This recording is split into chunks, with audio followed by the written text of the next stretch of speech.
अंबर जैदी, क्योंकि महिलाओं के हक की बात है, बार बार महिलाओं को क्यों कोर्ट जाना पड़े? कोर्ट ने इसलिए तो क्लैरिटी दे दी ना कि सीआरपीसी 125 के तहत आप जा सकते हैं, आप सीधे एप्लीकेशन दे सकते हैं जी। इतनी लंबी लड़ाई तो नहीं लड़नी पड़ेगी महिलाओं को, फिर भी दिक्कत हो रही है all India Muslim personal law board को। पहले कब लड़ी उन्होंने? जी बिल्कुल, और मेरे गुनिका उनकी पूरी प्रेस कॉन्फ्रेंस देखी जिसमें उन्होंने एक एक पॉइंट पे बात की। आर्टिकल 25 से शुरुआत होती है, जितने भी मुस्लिम लीडरशिप है, इदारे हैं, all India Muslim personal law board की बात करें, एएमआईएम की बात करें, सब आर्टिकल 25 का हवाला देते हैं। लेकिन मैं उससे पहले आती हूँ, जो शरिया एक्ट है 1931। शरिया एक्ट एक पन्ने का एक्ट है जिसमें कुछ भी डिफाइन नहीं है। जो ये लोग कहते हैं कि शरीयत से चलेगा, शरीयत से चलेगा, और अभी ये अध्यक्ष बैठे में हाफिज नूर अजहरी साहब पिछले चैनल पे मेरे साथ बोल रहे थे कि हमारे हाफिज साहब को जज के साथ बिठाया जाए, जो मुफ्ती साहब हैं, वो डिसाइड करेंगे कि कौन से हमारे समाज के केसेस में। आप एक बात बताइए कि ये हमारे देश में दारुल इफ्ता, दारुल क़ज़ा की बात करते हैं, एक पैरेलल जुडिशियल सिस्टम चलाने की बात करते हैं। और all India Muslim personal law board, जब मैं ट्रिपल तलाक पे काम करती तब भी ये लोग एक पैरेलल जुडिशियल सिस्टम चला रहे हैं। आजाद भारत में असंवैधानिक ये कृत्य करते हैं और इनसे कोई सवाल ना किया जाए। सबसे पहले तो इनसे पूछिए कि वो कौन सा पर्सनल लॉ है जिससे ये डिसाइड करेंगे कि महिलाओं को गुजारा भत्ता मिलेगा, नहीं मिलेगा और क्या मिलेगा। वो कानून, वो पर्सनल लॉ जो कोडिफाइड नहीं है, जिसकी कोई दायरा कानून नहीं है।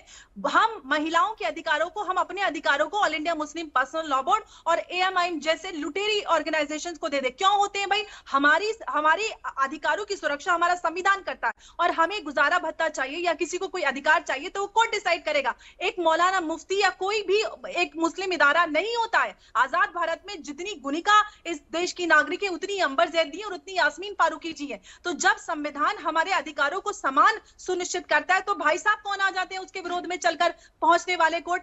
All India Muslim personal law board court जाए, मदनी साहब जाए या ओवैसी साहब जाए, देश संविधान से चलेगा। और जो आज से 40 साल पहले हुआ वो आज 2024 में रिपीट नहीं होने देंगे। अगर आप लाखों की संख्या में इंडिया गेट पर पहुंचने की ताकत रखते हैं तो हम भी लाखों की संख्या में इंडिया गेट और चक्के जाम, शाहीन बाग जैसे चक्के जाम करने की ताकत रखते हैं, क्योंकि बहुत हो गया आपकी मनमानी। आज 2024 में आप महिलाओं के विरोध में खड़े, बजाय इसके कि आप लॉ को कोडिफाइड करते, आप यूसीसी की डिमांड करते, आप महिलाओं के अधिकार के विरोध में कोर्ट जाने की बात करते। थोड़ी शर्म कर लीजिए जी।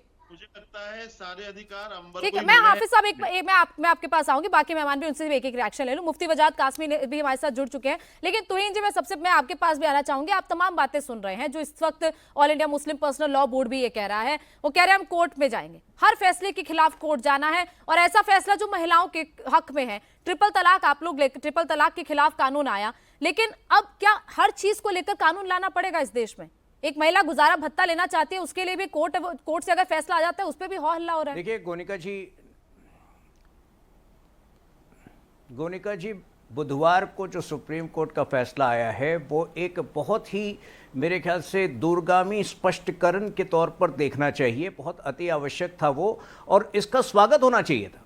बहुत दुख की बात है कि अलग अलग बहाने कर जो लोग इसका विरोध कर रहे हैं, और आज जो प्रेस कॉन्फ्रेंस करके all India Muslim personal law board ने इसका विरोध किया है, ये लोग मुसलमान महिलाओं को उसी अंधकार में ढकेलना चाहते हैं जिसमें राजीव गांधी ने मुसलमान औरतों को जो है 1986 में जिस कुएं में ढकेला था। और आज सुप्रीम कोर्ट यदि एक स्पष्ट रूप से एक प्रावधान दे रही है, एक तरीका बता रही है उससे बाहर निकलने का, तो उसका विरोध करके ये लोग यही बता रहे हैं कि संविधान की तुलना इनके लिए शरिया जो है वो ज्यादा महत्वपूर्ण है।